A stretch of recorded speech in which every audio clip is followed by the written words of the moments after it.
Well, scientists say climate change is getting worse, and there Trump could be serious administration consequences isn't for our even planet in the close next to a 20 coherent years. strategy on The new energy report from and the UN climate predicts change. that. According to the report, the sort of record-breaking weather is linked to human causes. What the f?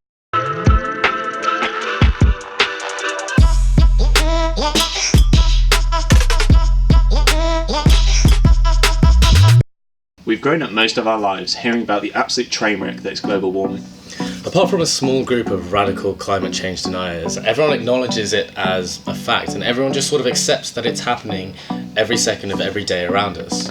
As a plugged-in generation, we're always hearing about the resulting catastrophes and calamities around the world. Huge tidal waves in northern Japan, droughts and crop loss in Latin America and Africa, and the media favourite of the depleted polar bear populations in Alaska.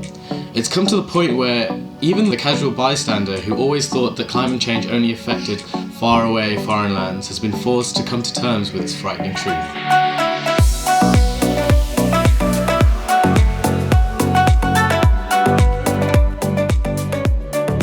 So, do you know what global warming is? Yes. Yeah, I do. Yes. Do we have to ask? No. Are you worried about global warming? Yeah. Okay. Okay. Yes, a little bit, because I heard of the land in the South Pole is melting. I guess you don't wake up every morning worrying about it. Fair enough. I think it's hard to be worried about global warming in England. For me, I'm not that concerned. I think more other people are even less concerned than I am. As one of the main greenhouse polluters, the energy generation market is entwined with the issue of global warming. As a result of the general widespread panic and realisation, it's been changing drastically over the past few decades, and actually, it's been changing for the better.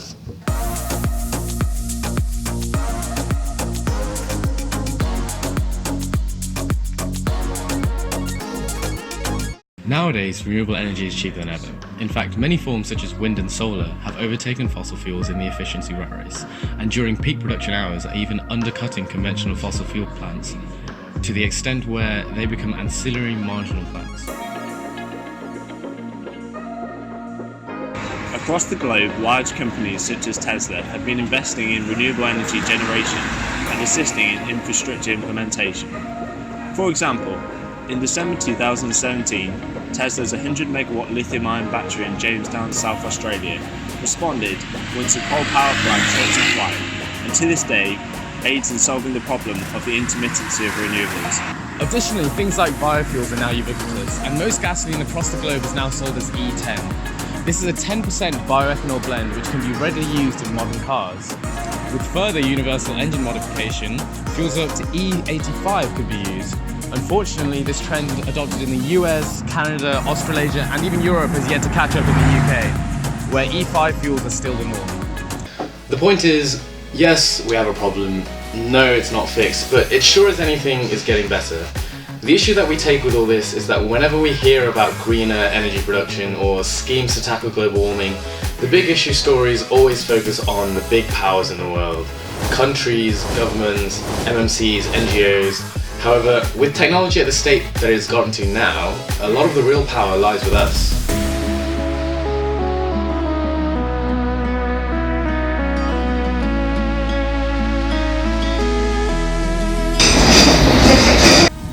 The real problem right now is about raising awareness. While biofuels are cleaner than fossil fuels, for them to be most environmentally beneficial, we need to make them from the 1.3 billion tonnes of food waste that we produce annually. However, despite this number, the main UK origin of biofuel feedstock between 2017 and 2018 was found to be wheat.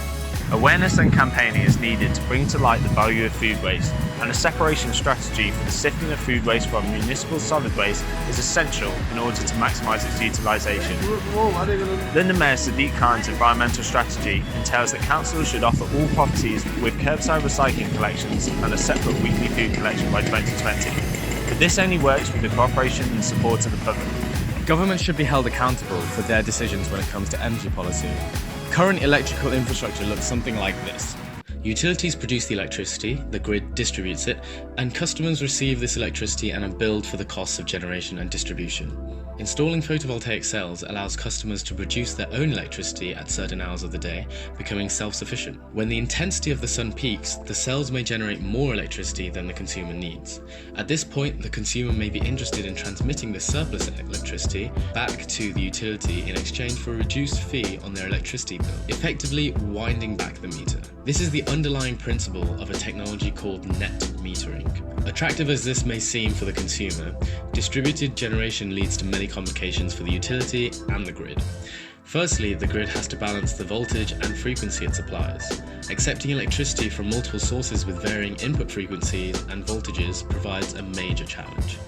Utilities can produce energy at the same rate as the panels for far less, so it is against their interest to pay extra for consumer-generated electricity.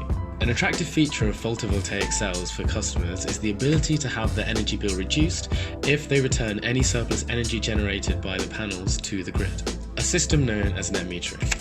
The problem is utilities are reluctant to buy back this consumer-produced energy since they can produce energy themselves at the same rate more cheaply. Solar penetration is defined as the percentage of electricity generation that is sourced from solar facilities. Current grid systems will not be able to handle a sudden increase in solar penetration due to production variability. Unfortunately, it remains unclear exactly how these caps are determined. A report prepared by the US National Renewable Energy Laboratory found that policymakers take multiple variables into account before deciding a cap.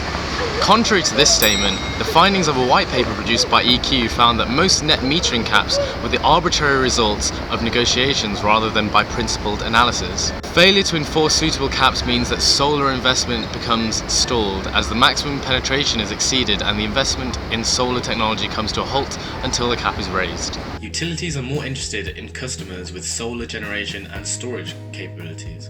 This means that energy can be released back into the grid at times of peak demand and help level the load. During this time, the energy produced by customers becomes much more economical to the utilities since it can be bought for less than it costs them to run quick start generation stations. Storage technology allows distributed generation customers to store energy produced when the sun is shining during the day and feed it back into the grid at night when it is needed.